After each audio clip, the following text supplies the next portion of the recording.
Hey, what's up, everybody? It's Joe Mango, and before I get into this metaverse shit, I wanna just say where I'm taking this channel really quick. I think I'm gonna take it in a direction where I can just kind of do whatever I want with it.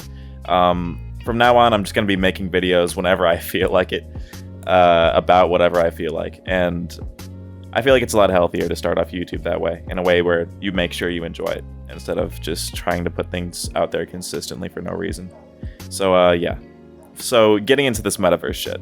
So pretty much, if you haven't heard, Facebook has rebranded itself into a new brand called Meta. You know, it was very unannounced the way they did it. I don't remember seeing anything about it. You don't already know about this, just to confirm what I'm saying is true. If you go log into Instagram, it'll say brought to you by Meta instead of Facebook.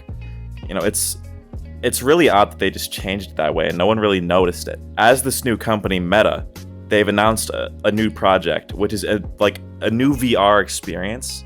It's crazy. If you don't already know, Facebook owns Oculus, or I should say Meta owns Oculus now, which is a VR headset company, which is the best on the market by far. It's the most affordable.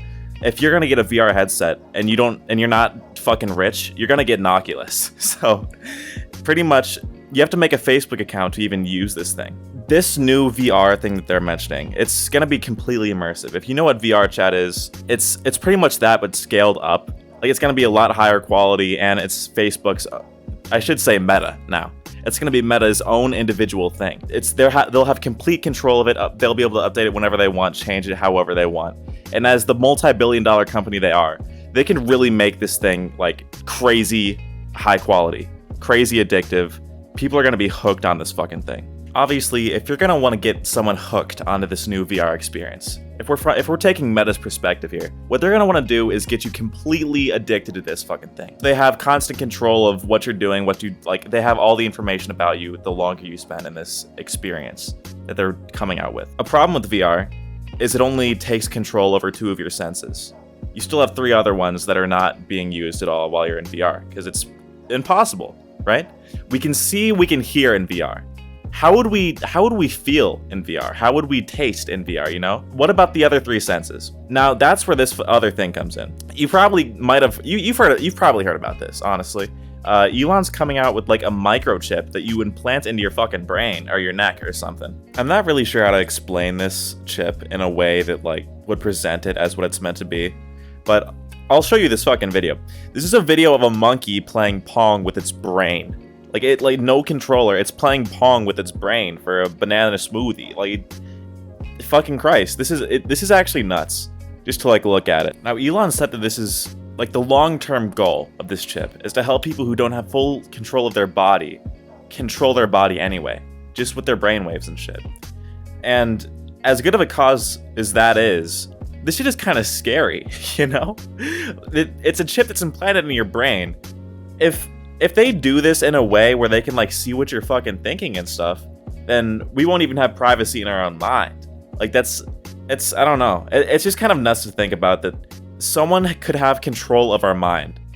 Elon has even said that with this fucking brain chip, you could be merged with an AI in the future. He predicted 25 years in the future, he would be able to merge us with an artificial intelligence, which is fucking nuts. I swear every day that goes by, we're getting close to living in the fucking Terminator or the Matrix or some shit, dude. Going back to the fucking Matrix, we're actually gonna be living in the Matrix.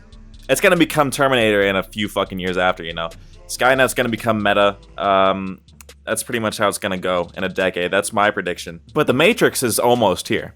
Elon plans to have this fucking chip out this year, 2022. He plans to have it out. The reason I mentioned both of these things is because I want you to imagine what could happen if these 2 technologies combined. This new metaverse that's coming out. This super detailed universe where you can have whatever you want, be whatever you want. And this chip that could potentially stimulate all 5 of your senses. What would happen if these 2 things combined? Who would not want to live in that world? Who would not want to live in a world where they could completely submerge themselves in this thing for hours a day, not feel tired after doing it because their body can't tell the difference?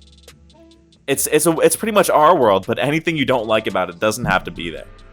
It's virtually a paradise, but it's fake. Like I said, it's the fucking Matrix, man. It sounds super outlandish to even bring this up, but seeing a monkey play Pong And this metaverse thing, I don't think it's too outlandish. I think this could actually be becoming a reality. Like all these 90s to early 2000s science fiction movies, like those honestly could be real at some point in the near future. Honestly, I'm really unqualified to be talking about this kind of shit at all. I'm just a guy who watched a few fucking YouTube videos and looked at an article about what this neurochip and metaverse are gonna be. This is just something that I kind of wanted to put out there, put in your fucking head. That I don't know. I might elaborate later on this at some point, but yeah. Besides that, thanks for watching. Like I said, might elaborate on this later. It's a pretty interesting topic, and I hope you have a good day.